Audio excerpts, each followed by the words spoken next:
मैं हूं हिमांशु द्विवेदी और स्वागत है आपका एक बार फिर हमारे खास कार्यक्रम चुनावी संवाद में। चुनावी संवाद की श्रृंखला में इस समय हम देश की राजधानी दिल्ली में हैं। उन लोगों से मिलने की कोशिश कर रहे हैं जो चुनाव को एक अलग तरीके से देख रहे हैं। इसी क्रम में आज हम एक ऐसी शख्सियत के साथ हैं जिसका अपना जीवन भी अपने आप में किसी प्रेरणा से कम नहीं रहा है। जेपी आंदोलन ने इस देश को तमाम विभूतियां दी। उनके भविष्य में क्या योगदान रहा इसको लेकर एक बहस हो सकती है, लेकिन इसमें कोई शक की बात नहीं कि उन्होंने पिछले 5 दशक में देश को कहीं ना कहीं प्रभावित किया। उन्हीं में से एक शख्स आज हमारे साथ है। वह राजनीति के क्षेत्र में नहीं है, प्रख्यात पत्रकार रहे, जयप्रकाश नारायण के साथी रहे और बतौर गांधीवादी उनकी प्रखरता का समाज में एक अलग स्थान और सम्मान है। हम बात कर रहे हैं प्रखर पत्रकार और वर्तमान में गांधी शांति प्रतिष्ठान के प्रमुख कुमार प्रशांत जी की। कुमार प्रशांत जी अपनी लेखनी के माध्यम से अभी भी समाज को आप्लावित करते हैं, आह्लादित करते हैं और दिशा देने का काम करते हैं। वह इस चुनाव की दृष्टि से देख रहे हैं, जानने में हमारी दिलचस्पी है। तो इस समय कुमार प्रशांत जी हमारे साथ है। कुमार जी बहुत बहुत स्वागत आपका हमारे साथ चुनावी संवाद में। आप तो लगातार चुनाव देखते आ रहे हैं, समाज को भी देखते आ रहे हैं, दुनिया को भी देखते आ रहे हैं, पर अतीत में क्या देखते रहे उसमें हमारी दिलचस्पी कम। अभी देश में जो चल रहा है उसमें दिलचस्पी बहुत ज्यादा है। ये जो आम चुनाव है इसे कुमार प्रशांत जी की दृष्टि क्या देख रही है, किस तरीके से देख रही है? बड़े महत्व का चुनाव है जी। वैसे तो हर चुनाव बहुत महत्व के होते हैं, लेकिन कभी कभी लोकतंत्र में ऐसा भी समय आता है जब कुछ बातों का फैसला होने लगता है। तो जैसा आपने मेरे परिचय में जिक्र किया कि जयप्रकाश नारायण जी ने एक आंदोलन खड़ा किया था, उस वक्त भी एक चुनाव आया था जी, जिस चुनाव में जेल से छूटकर हम सभी उतरे थे। मैं चुनाव लड़ता नहीं हूँ, चुनाव लड़वाता भी नहीं हूँ जी, लेकिन मैं चुनाव को लोकतंत्र की एक प्रक्रिया मानता हूँ। जब तक संसदीय लोकतंत्र है देश में तब तक चुनाव बड़े महत्व की चीज़ है। इसमें सिर्फ इतना ही फैसला नहीं होता है कि कौन सी पार्टी जीत रही है और कौन सी पार्टी हार रही है, यह भी फैसला होता है कि देश किस दिशा में जाएगा।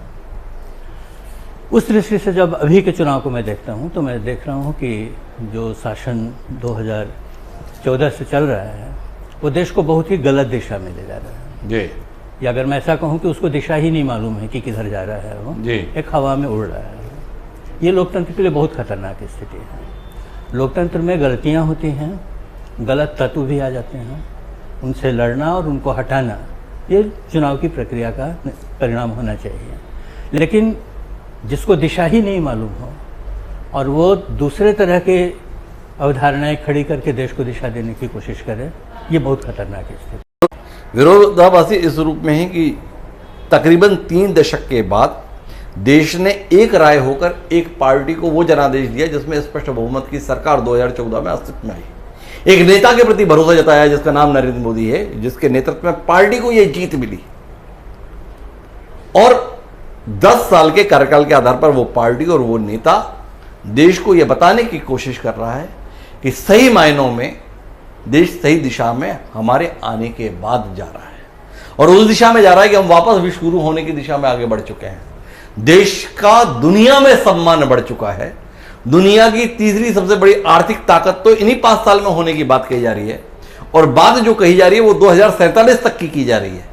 और ऐसे समय पे कुमार प्रशांत जी ये कह रहे हैं कि देश गलत दिशा में जा रहा है। देश की तरक्की, देश का वैभव, देश की समृद्धि कुमार प्रशांत जी को इतनी ज्यादा खल रही है कि उन्हें ये दिशा गलत दिख रही है। तो ये वक्तव्य अच्छा है क्योंकि शायद मोदी जी के किसी भाषण में फिट किया जा सकता है जी, लेकिन मोदी जी के भाषण जितने अर्थहीन होते हैं उतनी ही अर्थहीन ये अवधारणा है जो आपने मेरे सामने रखी है जी। क्योंकि देश जो है वो कभी एक दिन में या 10 साल में बड़ा नहीं हो जाता है जी। देश तो एक लंबी प्रक्रिया में बड़ा होता है और उस प्रक्रिया में जो लोग जब शामिल होते हैं सबकी अपनी अपनी भूमिका होती है। मैंने जब कहा कि एक दूसरी दिशा में देश जा रहा है या एक गलत दिशा में जा रहा है तो ये कहने की कोशिश कर रहा हूँ कि जिस संसदीय लोकतंत्र को हमने अपनाया, जिसकी कमजोरियां भी हमको मालूम हैं, लेकिन वही एक अभी अपने पास आधार है, उस संसदीय लोकतंत्र की जो बुनियादी मान्यताएं हैं उनके खिलाफ जब आप जाने लगते हो, जब आप खेल ही बदल देना चाहते हो, ये खेल चलता रहे, इसमें अच्छे खिलाड़ी आएंगे, बुरे खिलाड़ी आएंगे, खेल बना रहना चाहिए। अगर तुम खेल ही बदलने की कोशिश करोगे तब गलत हो जाएगा। तो तुम अगर यहाँ से बैठकर ये घोषणा करते हो कि 47 तक हम ही रहने वाले हैं तो तुम खेल बदल रहे हो। ये घोषणा करने का किसी को भी अधिकार नहीं है, खासकर संसदीय लोकतंत्र में। तो इसीलिए मोदी जी जो कुछ भी कह रहे हैं या इनकी पार्टी जो कुछ भी कह रही है उसमें मूल आपत्ति मेरी यह है कि तुमको संसदीय लोकतंत्र पर भरोसा नहीं है। तुम बहुत कह सकते हो, तो इस चुनाव के बारे में कह सकते हो कि इस चुनाव में हम जीतने जा रहे हैं, हम वहाँ तक जीतने जा रहे हैं। हमने देश को विश्व गुरु बना दिया। विश्व गुरु बनने में कोई अभिमान की बात नहीं है। विश्व गुरु किसको कहते हैं जी। तो जब लड़ाई थी तो दोनों खेमे जो थे, साम्यवाद के और अमेरिकन के, वो अपने को विश्व गुरु ही मानते थे जी। वो विश्व गुरु थे क्या? थे तो कहाँ चले गए? विश्व गुरु नहीं, विश्व दोस्त बनने की जरूरत है। और तुम दोस्त किसी के भी नहीं हो जी। तुम्हारे अपने सारे पड़ोसी तुम्हारे दोस्त नहीं रह गए हैं तुम्हारी अपनी अपनी नीतियों के कारण। तो विश्व गुरु बन जाओगे, अपने से अपने को घोषित कर लोगे, उससे तो दुनिया में जगह नहीं बनती। कुमार जी इतने नाराज क्यों हैं देश के नेतृत्व से? भाई आज ही देश के जो सम्माननीय विदेश मंत्री हैं जयशंकर जी, उन्होंने दावा किया है कि मोदी जी के एक फोन ने रूस और यूक्रेन के युद्ध को रुकवा दिया था ताकि भारतीय छात्र सुरक्षित वापस आ सके। एक तरफ देश के प्रभाव को इस रूप में व्यक्त किया जा रहा है कि एक फोन दो देशों के बीच में लड़ाई रोक देता है, और कुमार प्रशांत जी कहना है कि हमें विश्व दोस्त बनने की जरूरत है। और इससे ज्यादा दोस्ती क्या चाहिए कुमार प्रशांत जी को? भाई ऐसा चाहिए, ऐसी दोस्ती चाहिए होती है, चाहिए या होनी चाहिए थी कि यूक्रेन के लोग, अपने गजा के लोग ये कह सकें कि भारत हमारा दोस्त है जी। आज उनमें से मरते हुए लोगों में से कोई भी नहीं कह रहा है कि भारत हमारा दोस्त है। क्या हो गया ये? भारत तो हमेशा उन सब लोगों का दोस्त रहा है जिन पर किसी तरह की ज्यादती हुई है। कमजोरी हो दोस्ती की, मजबूती हो दोस्ती की, लेकिन हमारी विदेश नीति हमेशा ही पीड़ितों के साथ खड़ी रही है। अचानक ये शिफ्ट कैसे हुआ कि आक्रांताओं के साथ हम खड़े हो गए और हम उसको कह रहे हैं कि राष्ट्र हित में हम निर्णय ले रहे हैं? तो मैंने पहली बार देखा कि खून में से तेल निकाला जा रहा है जी। ये यूक्रेन में हम पहली बार देख रहे हैं। ये कौन सी राष्ट्रनीति है? ये कौन सी विदेश नीति है? इसमें कौन सी नैतिकता है? तो ये जो बात है कि हम अपना राष्ट्रहित देखते हैं, तो राष्ट्रहित इतने छोटे से स्केल में सामने नहीं आता है जी। राष्ट्रहित तो कुछ बड़ी चीज सोचनी पड़ती है और उसमें लगातार कोशिश करनी पड़ती है, तब तुम एक पोजीशन ले पाते हो जी। तुम्हारी हालत यह है कि तुम जाकर ट्रंप का प्रचार करते हो अमेरिका में जी। और फिर अमेरिका को भी गलत खेमे में डाल देते हो जी। तो ये विदेश नीति नहीं है। जयशंकर जी जो हैं वो एक अच्छे टेक्नोक्रेट हैं, लेकिन एक फेल विदेश मंत्री हैं, क्योंकि उनको निर्णय लेने का कोई अधिकार ही नहीं है जी। और ये शायद इस मंत्रिमंडल के सभी मंत्रियों के लिए सही है जी। तो एक ही प्रधानमंत्री अगर हो तो ये तो संसदीय लोकतंत्र का सिस्टम नहीं है।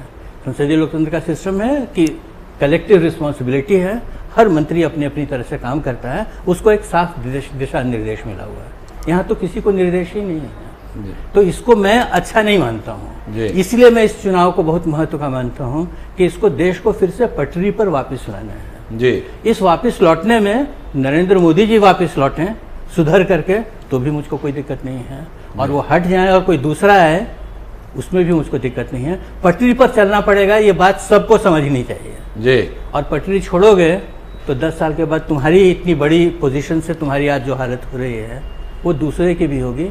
77 में इंदिरा गांधी की भी हुई थी। तो मैं तो लोक के साथ हमेशा रहता हूँ और लोक की ताकत के अलावा दूसरी किसी ताकत में भरोसा नहीं करता हूँ। तो कुमार जी लोक की ताकत के साथ ही तो नरेंद्र मोदी और भारतीय जनता पार्टी भी रहना चाहती है। लोक की ताकत के साथ ही एनडीए रहना चाहता है। भाई लोगों के बीच में जा ही रहे हैं, अपनी नीति बता रहे हैं, विपक्ष के संदर्भ में सवाल उठा रहे हैं और उसके बीच में दो दावे कर रहे हैं। इस चुनाव के संदर्भ में दावा यह है कि एनडीए 400 पार, भारतीय जनता पार्टी 370 पार, और दूर के संदर्भ में दावा यह है कि 2047 को लेकर हम कार्यक्रम लेकर जनता के बीच में आए और ये भरोसा है कि हमारी नीति ऐसी है कि न केवल ये चुनाव, आने वाले चुनाव में भी जनता हमारे साथ ही रहेगी, क्योंकि देश हित में हम काम इतना बेहतर कर रहे हैं और 2047 तक हम रहेंगे। अब इतना भरोसा लोक के प्रति अगर भारतीय जनता पार्टी और एनडीए जता रहा है तो उसमें संदेह की गुंजाइश कुमार प्रशांत किस तरीके से देख रहे हैं? विपक्ष ऐसा क्या कर रहा है जिसके कारण से आपको कोई संदेह दिख रहा है या आप आश्वस्त हैं कि जो कुछ कह रहे हैं ऐसा होने वाला नहीं? नहीं, इसको थोड़ा दूसरी तरह से भी देखना चाहिए जी। अगर सच में इतना बड़ा विश्वास है तो चुनाव के साथ में ये दूसरी फौजें क्यों साथ में चल रही हैं जी? ईडी क्यों चल रही है, इनकम टैक्स क्यों चल रही है, पुलिस क्यों चल रही है, पुलिस तंत्र क्यों बनाए जा रहे हो? एक पुलिस राज बना लिया है जी।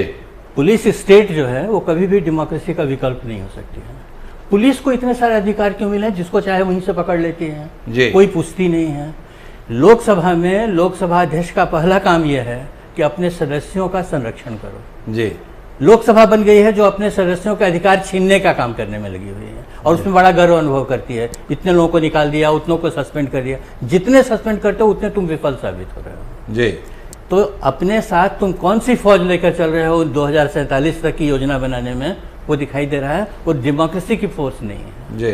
डेमोक्रेसी की फोर्स तो हमेशा कॉन्स्टिट्यूशन ही होती है, और कॉन्स्टिट्यूशन इतना साफ है हमारे पास, लिखा हुआ है, उससे मेरी असहमति भी हो सकती है, लेकिन जो लिखा हुआ है तुम उसके प्रति प्रतिबद्ध हो, उस पर क्यों नहीं चल रहे हो? तो प्रशांत जी, मेरा सवाल है बीच में, भाई जितने भी नियम कायदे कानून के तहत कार्रवाई हो रही है वो तो 2014 से पहले के ही है। ये भारतीय जनता पार्टी के नेतृत्व वाली सरकार तो दावा करती है हमने तो सरकार में आने के बाद उन तमाम कानूनों को खत्म कर दिया जो प्रासंगिक नहीं रह गए थे। अंग्रेजों के बनाए हुए कानून के कई प्रावधान हमने बदल दिए। भारतीय दंड संहिता सही मायनों में तो अब जाके भारतीय दंड संहिता हो पाई है, नहीं तो उससे पहले तो वो ब्रिटिश दंड संहिता का स्वरूप बनी हुई थी। तो ये तो दावा कर रहे हैं। नहीं, तो दावा नहीं सही है, गलत दावा कर रहे हैं, क्योंकि जो तो थोड़ा गलती बताइए जो ना। दंड संहिता बनी हुई थी तो पूरा कॉन्स्टिट्यूशन जो है बना हुआ वही ब्रिटिश प्रभावित है जी। क्योंकि जब भी लिखित हुए संविधान की तुम बात करते हो तो हमारे पास लिखित संविधान तो कभी था ही नहीं जी। तो हमने जब संविधान बनाया तो दुनिया भर के लिखित संविधान देखे, उसमें बहुत सारे परिवर्तन भी हमने अपनी जरूरत के हिसाब से किए जी। लेकिन संविधान ही बदल दें जी। और जिसको हम चाहें वही संविधान है, हम जो दंड संहिता करें वो भारतीय दंड संहिता हो जाए, ये गलतफहमी तुमको किसने पाल दी? जी। तुम कहाँ से संविधान के विशेषज्ञ बन गए? तो संविधान में परिवर्तन करना, दंड संहिता में परिवर्तन करना, ये सब विशेषज्ञों का काम है, जिस पर लंबी बहस होनी चाहिए देश में। ऐसा नहीं कि वो अपरिवर्तनीय है, हर कुछ परिवर्तनीय है, लेकिन उस पर विमर्श तो हो, कहीं बातचीत तो हो, लोकसभा में खुली चर्चाएं तो सुने जाए, 5 साल देश उसका मंथन तो करे। तुमने तो तय किया कि मैं जो सोचता हूँ वो भारतीय है, तो भैया तुमको ऐसा भारतीय मानने के लिए मैं तैयार नहीं हूँ, क्योंकि तुम जैसे कपड़े पहनते हो वही अभारतीय है, तुम्हारे जीवन की शैली अभारतीय है। पर ऐसा अगर वो कर पा रहे हैं तो इसीलिए कर पा रहे हैं ना कि देश की जनता उनके पक्ष में इतना मत देती है कि वो संख्या बल उस संसद में उनके पास आता है, जिसके आधार पर वो ऐसे फैसले ले पाते हैं। और कुमार प्रशांत जी इस बात को तो मानेंगे कि देश ने 3 दशक के बाद ऐसा भरोसा, ऐसा विश्वास, ऐसा समर्थन इस व्यक्ति और इस पार्टी के प्रति जताया लगातार 2 बार। अगर ऐसा देखोगे तो संख्या बल कौरवों के पास बहुत ज्यादा था जी। संख्या बल किसी चीज का भी निर्णायक नहीं है जी। लोकतंत्र को बड़ी आसानी से भीड़ तंत्र में बदल दिया जाता है जी। ये हम लोगों ने जर्मनी में हिटलर को करते हुए देखा है जी। तो लोकतंत्र जो है वो डिब्बे में बंद कोई अवधारणा नहीं है, उस पर भी बहुत सारी बाहरी चीजों का असर होता है। इसलिए तो लोकतंत्र को प्रोटेक्ट करने के लिए संविधान का एक पर्यावरण बनाया हुआ है, कोई ताकत अंदर आए नहीं। वो तभी संभव है जब तुम लोकतंत्र के प्रति प्रतिबद्ध हो, डेमोक्रेसी में, संविधान में मानते हो। अगर तुम नहीं मानते हो, सिर्फ सर झुकाते हो उसके सामने, तो सर तो बहुतों के सामने झुकते रहते हैं। उस सर की कोई कीमत नहीं है जो जगह बेजगह झुकती रहे, जो खड़ी रहे किसी चीज के सामने, उसको सर कहते हैं। अच्छा चलिए, आपकी भाजपा, एनडीए या नरेंद्र मोदी के संदर्भ में असहमति स्पष्ट हो रही है, विकल्प क्या है? केजरीवाल, राहुल गांधी, इंडिया गठबंधन? अगर ये विकल्प हैं तो क्या खूबी ऐसी देख रहे हैं कुमार प्रशांत जी जिनको लगता है कि नरेंद्र मोदी एनडीए को छोड़कर जनता को इस तरफ देखना चाहिए? देखो, इसमें एक बड़ी दिक्कत है। ये जो इनका विकल्प क्या है पूछते हैं तो ऐसा मान लेते हैं जैसे समाज जो है उसमें अब कुछ भी बचा ही नहीं है जी। ये राहुल गांधी और दूसरे लोग ही विकल्प नहीं है, समाज 1.25 अरब लोगों का है जी। कहीं से भी कोई विकल्प खड़ा होगा। इतिहास ने हमेशा अपने विकल्प खुद ही खोज लिए हैं। अरे अभी जब चुनाव की बात कर रहे हैं ना कुमार जी। 77 में जब हम बाहर आए थे तो कौन सा विकल्प था? किसी को मालूम था क्या कि कौन सा विकल्प? हाँ था। जब 77 के चुनाव हुए तो जयप्रकाश जी की प्रेरणा से एक जनता पार्टी नामक राजनीतिक दल अस्तित्व में आया, जिसमें तमाम विचारधाराओं के स्तर पर लंबे समय से परस्पर लड़ते आ रहे लोग एक राय होकर एक छत के नीचे आए और विकल्प के तौर पर अपने को प्रस्तुत किए। तो अब कुमार प्रशांत जी से जो सवाल है वो इसलिए मौजूद है कि भाई चुनाव चल रहा है, लोग अपने मताधिकार का 4 चरण में इस्तेमाल कर चुके हैं, 3 चरण बचे हैं, 150 सीटें बची हैं, तो भाई कोई तो विकल्प है, तो विकल्प यही सामने है, तो इस पर ही तो बात करेंगे। तो कुमार प्रशांत जी बताएं कि ये जो विकल्प है, इस विकल्प की रीति, नीति, व्यक्ति कैसे जो सामने है उनसे श्रेष्ठ है? नहीं, इसको श्रेष्ठ और कनिष्ठ मान करके इसकी परिभाषा मत करो। विकल्प जब हमेशा सोचते हैं तो सही और गलत के बीच में सोचते हैं जी। तो गलत अगर कोई है तो उसको हटाओ, जो दूसरा आ जाएगा उसकी गलती होगी तो उसको भी हटा देंगे। लोकतंत्र में लोगों के हाथ में हटाने का अंतिम अधिकार है। जी तो किसी के लिए चिंता करने की जरूरत नहीं है। 14 में मोदी के आने पर भी मैंने स्वागत किया था। जी। इतने बड़े बहुमत से जिस आदमी को मौका मिला है उसको देश चलाना चाहिए। उनको आया नहीं चलाने, जी दूसरे आएंगे, वो नहीं ठीक होंगे तो उनको हटाएंगे, कोई तीसरा आएगा। डेमोक्रेसी कभी खत्म नहीं होती है, लोग कभी खत्म नहीं होता है। ये तो आने जाने वाले भून गए हैं, रोशनी के किनारे घूमते हैं, एक दिन उसमें जलकर मरेंगे। लेकिन जो रोशनी है वो तो लोगों की है ना, उस पर इतना विश्वास क्यों है कि भाई कहां से विकल्प आए? अरे विकल्प आ जाएगा। कुमार जी, दलील के संदर्भ में इतने लाचार क्यों हो रहे हैं भाई? भाई जो हैं उनके संदर्भ में कुछ तो कहिए। उनके संदर्भ में मैं कह तो रहा हूं जी, इनसे ज्यादा अच्छा विकल्प ये लोग दे रहे हैं, क्योंकि ये लोग भी 77 की तरह कई तरह की विचारधाराओं के लोगों को मिलाकर एक बनने की कोशिश कर रहे हैं। वो थोड़ी लंबी प्रोसेस है, लेकिन काफी हद तक नजदीक आए हैं। जी। दूसरा जो मैं बार बार कह रहा हूं, जिसको कोई पकड़ते नहीं है हम लोग आसानी से, लोकतंत्र में आखिर ताकत कहां पर है? जी। जनता के बीच में है। जी। लोग निर्णय करते हैं। ये लोग गलत साबित हुए, इनको हटाने का एक निर्णय करो। जो नए आएंगे उनको देख लेंगे, अगर वो गलत साबित होंगे उनको भी हटा देंगे। ये अब विश्वास अगर हो तो मेरे लिए विकल्प खोजने की बहुत दिक्कत नहीं है। राहुल गांधी इससे अच्छा विकल्प बन सकता है अगर वो संविधान के दायरे के भीतर काम करना चाहेगा, तो उसके भी मदद करने के लिए बहुत सारे लोग हैं। थोड़ा आप बताएं, आप तो महात्मा गांधी जी के अनुयायी हैं। महात्मा गांधी को जानना, समझना, बूझना हो तो आज की तारीख में एक बेहतर विकल्प हमारे पास कुमार प्रशांत जी के साथ संवाद रहता है। और राहुल गांधी जी लेकर आए हैं योजनाएं गारंटी के तौर पर। उसमें वो महिलाओं के संदर्भ में बता रहे हैं, गरीबी ख़त्म करने के संदर्भ में बता रहे हैं कुमार जी कि आप बनवाओ हमारी सरकार, 8,500 रुपये महीना आएगा, खटाखट खटाखट खटाखट। 1 लाख रुपए साल का मिलेगा, खटाखट खटाखट खटाखट। अब इस देश का जो बजट है वो 48 लाख करोड़ का है।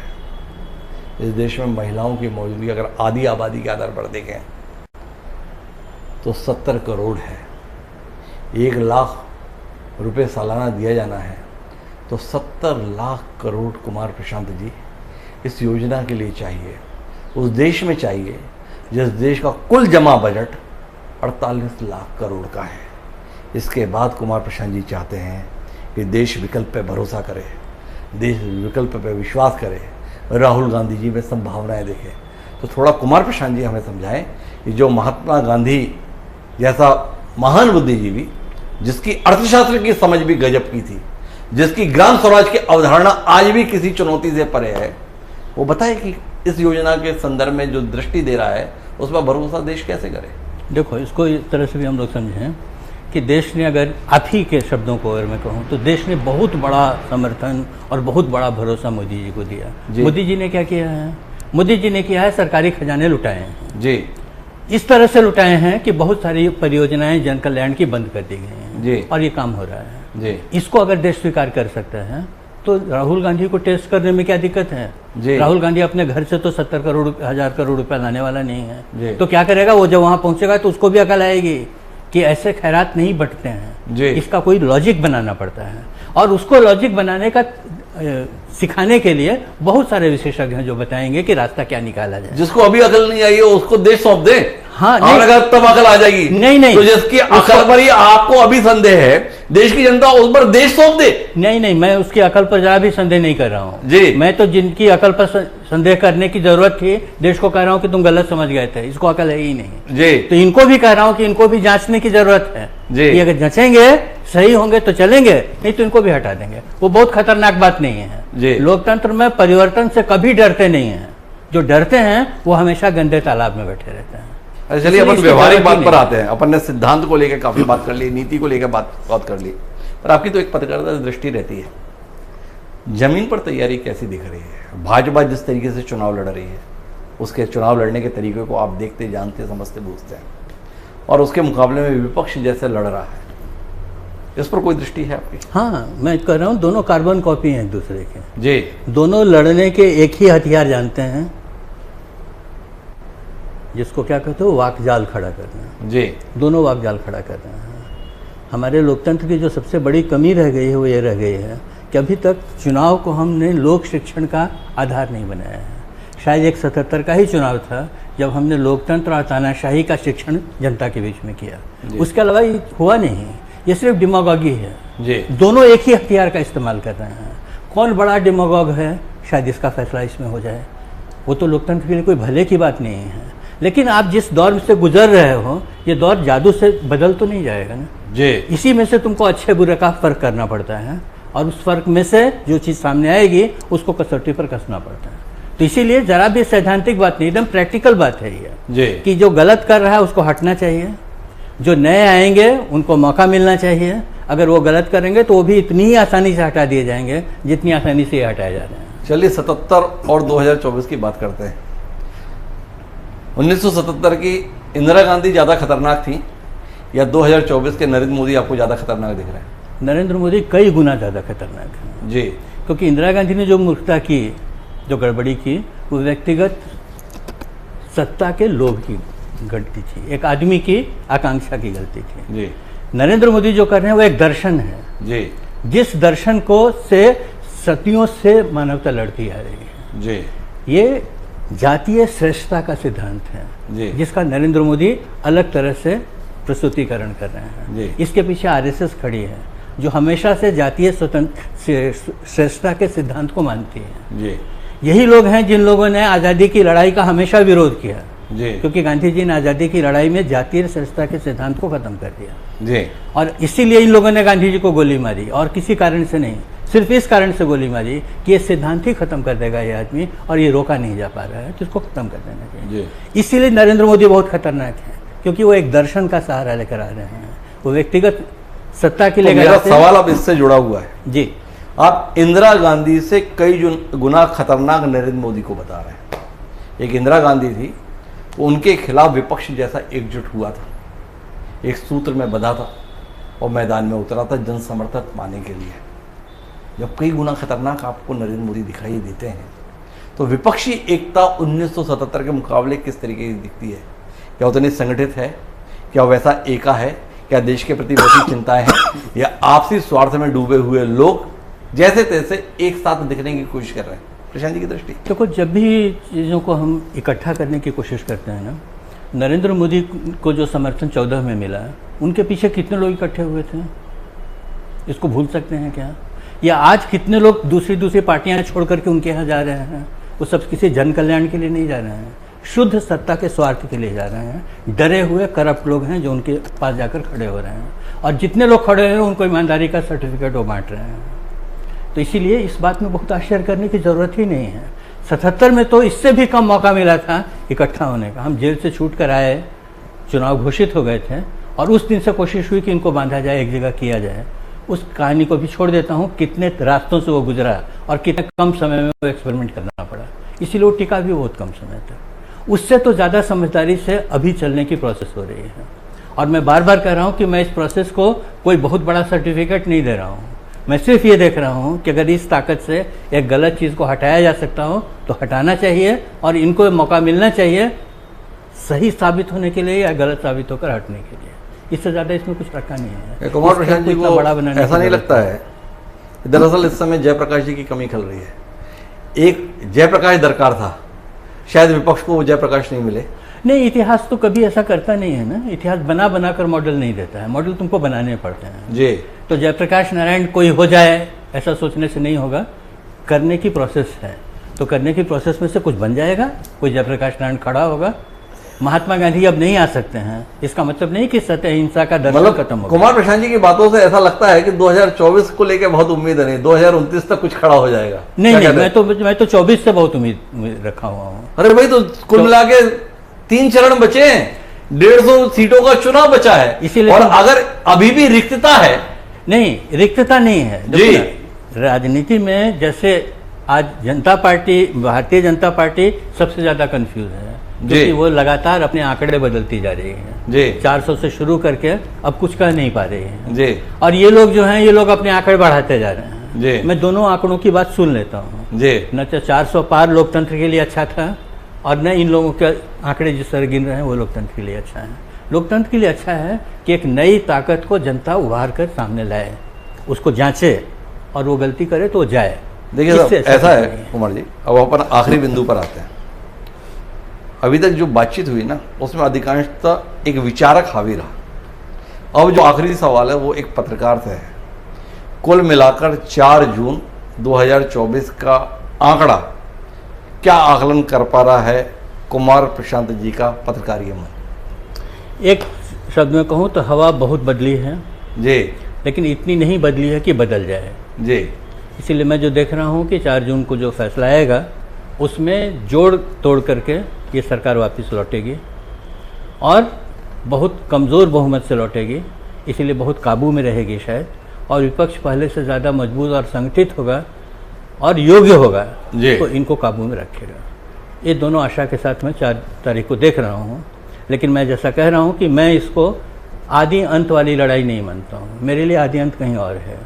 मैं उस लड़ाई को संगठित करने में लगा रहा हूँ, आगे भी लगा रहूँगा, ताकि लोकतंत्र जो है वो किसी तरह मजबूत हो। तो कुमार प्रशांत जी इस आकलन के साथ हैं कि हवा बदली तो है पर पूरी तरह नहीं बदल गई।